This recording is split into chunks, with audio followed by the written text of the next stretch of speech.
My name's Aaron. Welcome back to my channel. How are you? I'm super fantastico and I'm doing really well. Muy bien.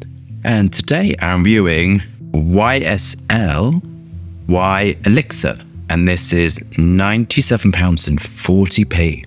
Don't forget the 40p for 60ml. Do I have the energy to even? It's a lot of marketing. I don't know whether I can be particularly bothered, to be very honest. If it's going on about gardens in Morocco at 9:40 a.m.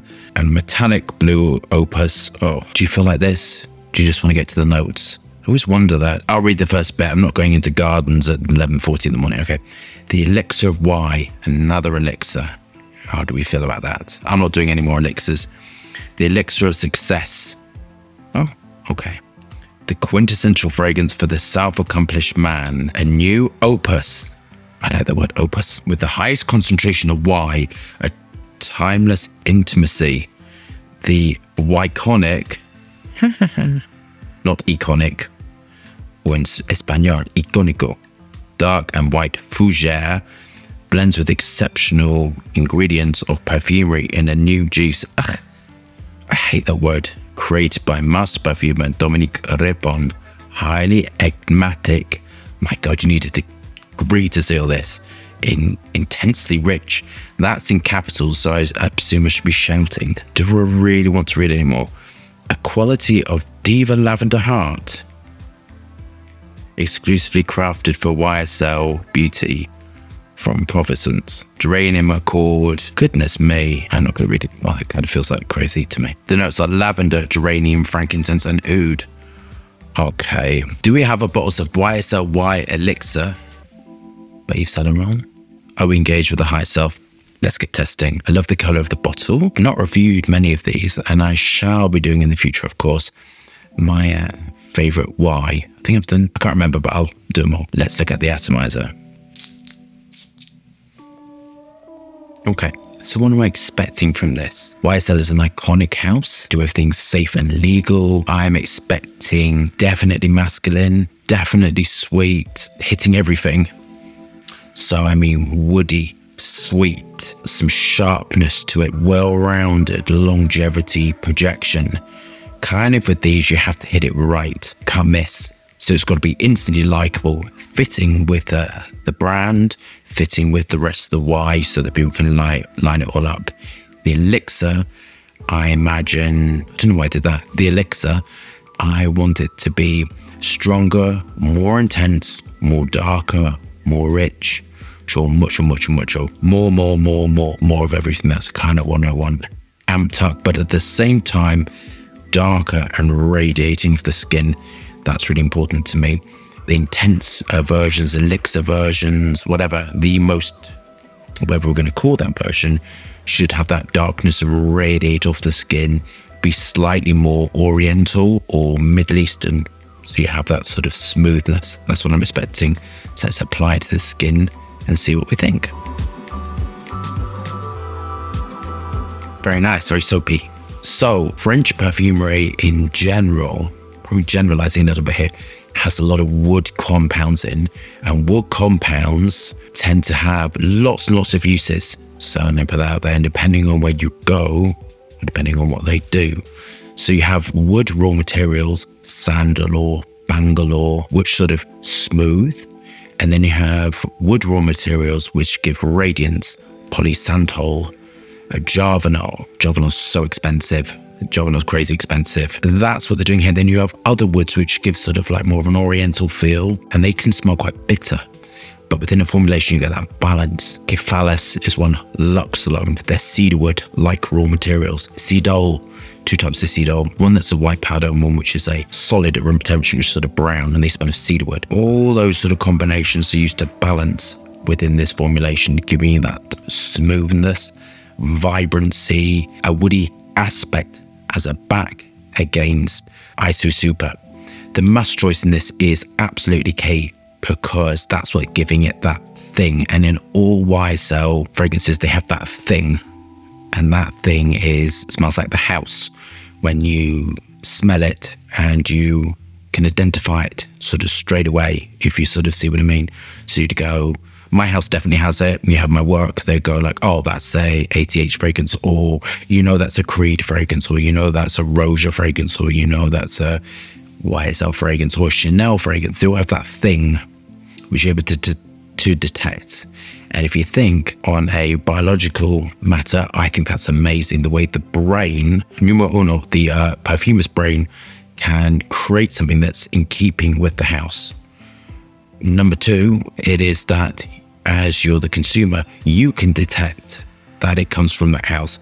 So that I think is, if you think about that, I think that's like astonishing that we can detect something through the sense of smell that fragrance is in keeping with the house.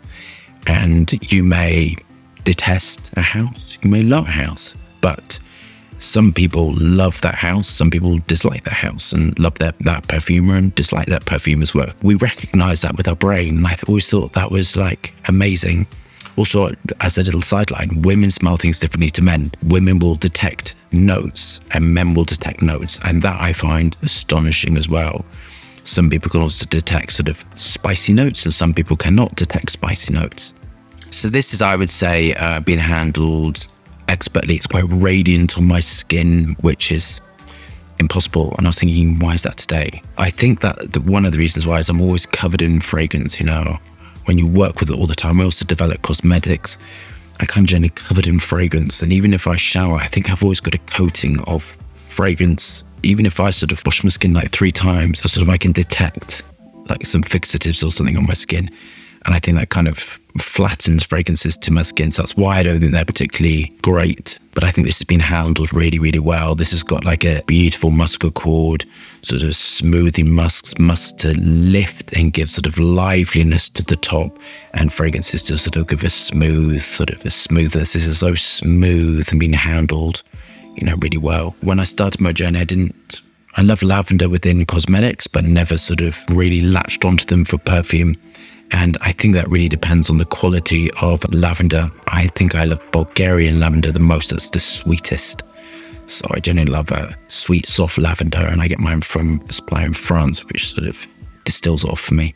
But the quality of essential oils is great within this. You can tell it's like really great quality. I think the essential oils in this have been chosen with love, care and attention. Lavender, sandalwood, and lemon to give that sort of sharpness. Lemon is incredibly important within formulas. Actually, I've really, really noticed when you use really good quality lavender as well. I had lemon.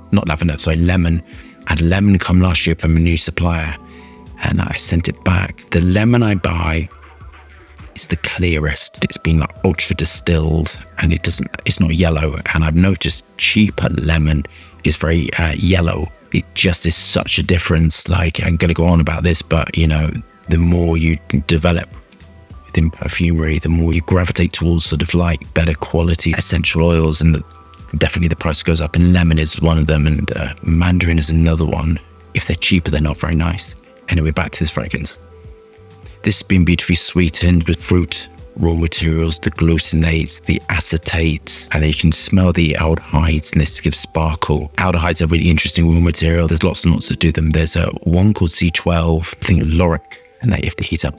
And that smells fatty and of clean clothes. And you have to be really, really, really careful how you dose that. It gives you like a clean, soapy smell. And that will mix together with the musks, the Iso Super, Hedio, and all of that is giving this sort of construction.